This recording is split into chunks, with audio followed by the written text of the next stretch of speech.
Welcome back to Designsmith. In this video, we're going to be continuing our To Catch a Predator series, and the predator that is up next is Lorne Armstrong. And I think that we can all guess what we're going to be featuring in this poster. It's going to be bologna. If you haven't seen the first one that I did, Jean-Pierre Weary, check that out right up here. Before we get started, please make sure you are subscribed to support the channel. All right, so the first thing I'm going to do is open up my Swiss grid. So we're going to go over here to the Unlock Guides. I'm going to select everything, group it all together, and hit Copy. Now we're just going to come over here and paste that into our new document, and we're going to make sure that we're centered to the artboard. So we're going to click on Align to Artboard, and then Horizontal Align Center and Vertical Align Center. All right, we're good on alignment, so we're going to go to View and Guides and Lock Guides. And I'm going to paste this here in my document. This is a Swiss color palette, and I'll leave the link to the website where you can grab these colors. And here we have a beautiful packaging of bologna that we're going to be using as inspiration. All right, so I typically like to lay down the type first and then lay down any type of artwork that I want to do, but I'm going to go a little bit different this time. There's not really a hard and fast rule of what you lay down first. So we're going to treat this a little bit more like artwork because I really want the bologna to be the centerpiece for this poster. So first thing I'm going to do is set a background color. So let's go ahead and make a rectangle tool here.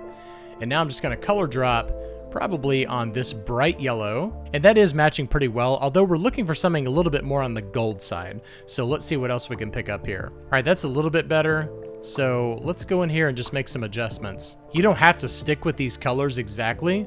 I just like to use them as a base. All right, what I do like right here is this red rectangle that's going on. So I think that I'll do the exact same thing with that just to kind of mirror that packaging a little bit. So I copied our square and then pasted it in front. So that way we can just kind of do something like this. And I'll probably go exactly to those grid lines, but we'll refine that here in just a minute. We've got a nice bright red yellow right there. And I'm thinking that I'll go all the way to this grid line right here. It's actually a little bit on the stronger side, so I think we should go back to this. Yeah, after seeing those two, I think that this works a lot better. Okay, and now I want to grab my ellipse tool. Let's bring our grid back. I'm going to go right here to the center, and I'm going to hold down Option and Shift, or hold down Alt and Shift if you're on Windows. And we're just going to bring that circle out there. And then we'll probably just go with this pink right here. I think that that is perfect. And let's bring it down a little bit, just like it is in the packaging. And let's zoom in, and we'll get this exactly on that line. And for some reason, this is not exactly center, so let's go ahead and do that. And let's adjust this to where it is right on line with that grid.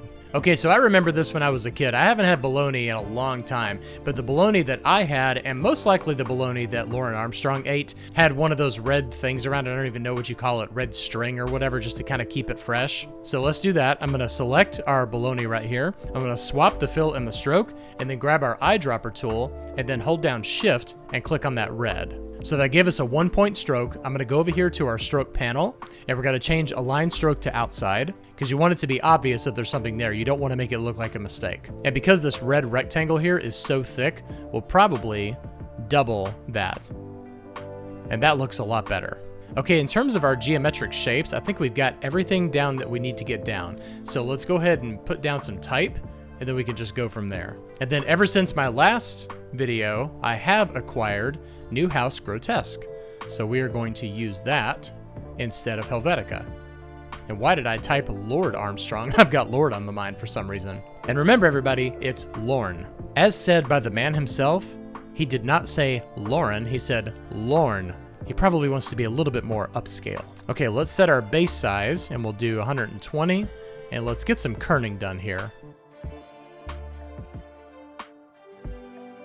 And the interesting thing about Helvetica versus Newhouse Grotesque is that Helvetica is better on its baseline kerning than Newhouse Grotesque is. And we've got a little bit too much space in between those two lines, so let's go ahead and bring this up. Typically, I like to make the leading the same as the font size, but it's not really a hard and fast rule. That is looking nice in black, but I think we are actually going to try it in white and see how that looks. Okay, this is so much better. I like this a lot better. Okay, now, the million-dollar question, where do you actually place our main type here? It's definitely going to look better in white copy, and we could do something like this where we are aligning it right here, and you could go directly center on the page itself and see, just kind of see how that looks. All right, so far I don't hate this. I actually think it works really well, but I do want to try both of them and see what it looks like inside of the shape of bologna.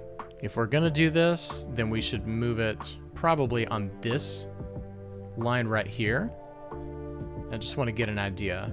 What you could do is, let's go ahead and hide this temporarily, is that we could make our secondary copy smaller. And let's use our formula as outlined in this video right up here. And let's adjust our leading to that same font size. And we should probably align to this grid line instead, since we actually have something to align to. And I just want to see what it looks like if we go this route.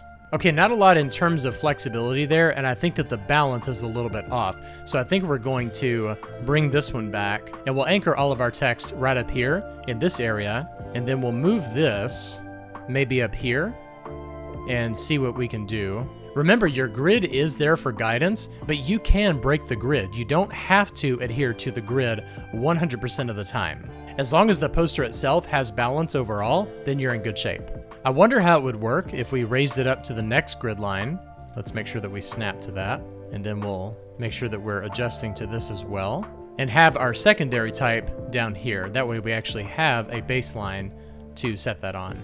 And then let's create a tertiary type over here and drop that red and adjust this. We'll make that 22 and 22, just like we did with our JPW poster. All right, and this aired on December 28th, 2007. Let's do 3 lines right there. I think that'll look best. And let's bring this up to that bottom line right there. I don't know about you guys, but I just love red and yellow together. All right, and now we'll type Bowling Green, Kentucky, and we'll say a Chris Hansen investigation. Let's put Chris Hansen on the same line and investigation on that line. Okay, it's a little bit tight next to each other, so what we'll probably do here is break our grid. We don't want it to be exactly on this line, but what we can do is move it right to where that glyph is starting, and then we'll just move it over by 1/4 of an inch. And then nothing on vertical. In fact, I think I'll move it over another 1/4 of an inch, so let's do that. All right, that works a lot better. All right, and just like our JPW poster, we had a quote from him. So let's put the most famous quote of the series right here. Oh, God. And we'll put it right down here on that bottom line, and we'll align that bottom part of the A right there to that grid line. And then we'll bring the C right over here. All right, well, these are the 2 that we have so far, and they're not exactly cohesive because one is using a photo and the other one is using just basic geometric shapes. But I think that both of these are communicating the predators very well so far. Let me know what you think of these down in the comments below, and also let me know which predator I should do next. Thank you so much for watching. Please make sure you are subscribed to support the channel, and I'll see you in the next video. Bye-bye.